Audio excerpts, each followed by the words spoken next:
The room went quiet the moment she pulled her hand back. Everyone saw it. Everyone felt it. A simple handshake had been offered, calm and respectful, but she refused it like it was something dirty.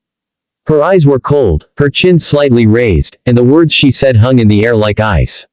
You do not deserve a handshake. For a second nobody moved. The long glass conference table reflected the shocked faces of the executives sitting around it. The deal they were about to finalize was worth billions, a partnership that could reshape entire industries, but in that single moment the atmosphere cracked. The man who had offered his hand slowly lowered it. His name was Marcus Hale. He was the CEO of Orion Dynamics, a quiet man known for building one of the fastest-growing technology empires in the world. He did not argue. He did not react the way people expected. He simply nodded once, calmly, and sat back in his chair. Across the table stood Victoria Langford, the powerful chief executive of Langford Global Investments, a woman whose reputation was built on dominance, intimidation, and a belief that she was always the smartest person in any room. Her company controlled shipping lines, manufacturing plants, and financial institutions across 3 continents. People feared her. People obeyed her. And that day, in front of a room full of witnesses, she had decided to humiliate Marcus Hale in the simplest way possible. The men sitting behind Marcus exchanged uneasy glances. One of them shifted in his chair as if wanting to speak, but Marcus raised a hand slightly, a silent signal for patience. Victoria gave a faint smile, the kind that carried more arrogance than warmth. She believed she had just made a point about power. In her mind, she was reminding everyone who controlled the room. The negotiation had already been tense. Weeks of preparation had gone into the partnership between Orion Dynamics and Langford Global. The deal was simple on paper. Orion would supply the advanced infrastructure software that Langford's global shipping network desperately needed. In return, Langford Global would open distribution channels that would push Orion's technology into hundreds of ports and logistics hubs worldwide. $2.4 billion was the initial investment. But the handshake was supposed to be symbolic. It was meant to show trust. And Victoria had just rejected it. Marcus looked down at the documents in front of him. His expression was unreadable, but those who knew him well understood something important. Marcus Hale had spent most of his life being underestimated. Years ago he had worked as a night security guard while studying computer engineering during the day. He built his first program on a borrowed laptop in a small apartment above a noisy laundromat. Investors ignored him. Banks rejected him. Tech companies laughed at his early prototypes. But he kept working quietly. Slowly, patiently, he built something powerful. Orion Dynamics grew from a 2-person startup into a global technology leader in less than a decade. Yet Marcus remained the same quiet man who preferred listening over speaking. And now he sat in a room where he had just been publicly disrespected. Victoria straightened her jacket and looked around the table. If there are no further delays, she said calmly, we can proceed with the paperwork. Her voice carried confidence, but also something colder. Marcus lifted his eyes and looked at her for the first time since the moment she rejected his hand. His voice, when he spoke, was soft and steady. Ms. Langford, partnerships require mutual respect. Victoria let out a small laugh, the kind that suggests amusement rather than apology. Respect, Mr. Hale, is earned, she replied. Around the table a few executives shifted. Again, the tension was now thick enough to feel. Marcus nodded slowly. I see, he said quietly. He closed the folder in front of him with deliberate care. Thank you for your time today. That was all he said. No anger. No argument. Just those few words. Victoria frowned slightly, confused for a moment. Are you walking away from $2.4 billion? She asked, her tone almost mocking.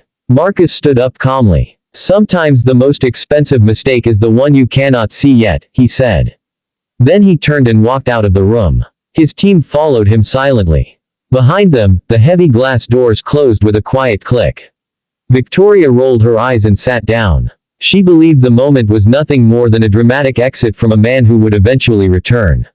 After all, deals like this did not collapse over pride. She signed a few internal documents and moved on with her afternoon meetings, already telling her board members that Orion would come back to the table soon. But Marcus did not return that day. That evening he sat alone in his office overlooking the city lights. The humiliation from the meeting replayed quietly in his mind. Not as anger. Not even as resentment. Just as a reminder of something he had learned long ago. Power does not shout. Power waits. His assistant entered the office and placed a tablet on the desk. The logistics report from Langford's network is here, she said softly. Marcus nodded. For months his analysts had been studying Langford Global's systems. The company had expanded so fast across international ports that their technology infrastructure was dangerously outdated.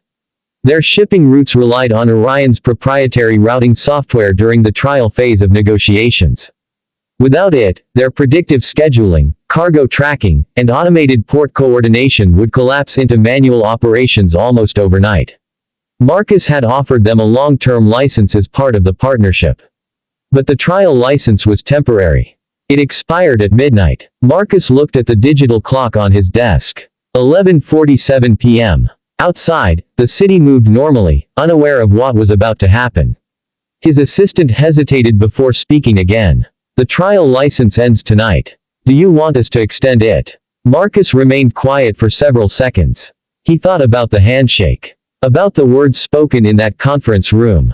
About the years of quiet work it took to build Orion Dynamics. Finally he shook his head gently. No extensions tonight. At exactly midnight, Orion's servers automatically revoked Langford Global's access to the system. Thousands of cargo routes around the world suddenly lost synchronization. Automated port schedules stopped updating. Containers were rerouted incorrectly. Digital tracking dashboards went dark. Inside Langford Global's headquarters, alarms began lighting up across the operations floor. Engineers scrambled to understand what was happening. Within an hour dozens of shipping routes were delayed. By morning, the damage was impossible to ignore. Financial analysts calculated the cascading losses caused by halted cargo movements, delayed shipments, broken contracts, and emergency rerouting costs. The number climbed rapidly. By the time Victoria Langford arrived at her office the next morning, the crisis had already begun spreading through international markets. Her chief operations officer rushed into the boardroom with a pale expression. The Orion system shut down at midnight, he said. Victoria frowned. What do you mean shut down? It was a temporary trial license. We never finalized the partnership. She stared at him in disbelief. Then she demanded they restore it immediately. The engineers tried calling Orion's technical support lines. They were directed to Marcus Hale's office. Hours passed before a response arrived. It was a short message sent from Orion Dynamics' legal department. It read simply, since negotiations ended yesterday, the trial license agreement has expired as scheduled. Any further licensing discussions will require a new negotiation process. Attached to the message was an updated licensing proposal. The cost was significantly higher. Victoria stared at the number on the screen. The financial impact from the overnight shutdown was already estimated at $2.4 billion in losses across disrupted operations and market reactions. The exact amount of the deal she had walked away from. For the first time in years, Victoria Langford felt something unfamiliar. Silence. She sat in her chair and remembered the quiet man who had offered his hand. The man she had dismissed in front of everyone. Across the city, Marcus Hale stood near the window of his office watching the sunrise spread across the skyline. His assistant approached him carefully. The markets are reacting, she said softly. I know, Marcus replied. He did not smile. He did not celebrate. Justice rarely looks like revenge. Sometimes it looks like consequences arriving quietly, exactly on time. And somewhere in a boardroom across the city, a powerful woman finally understood that respect, once refused, can cost far more than money.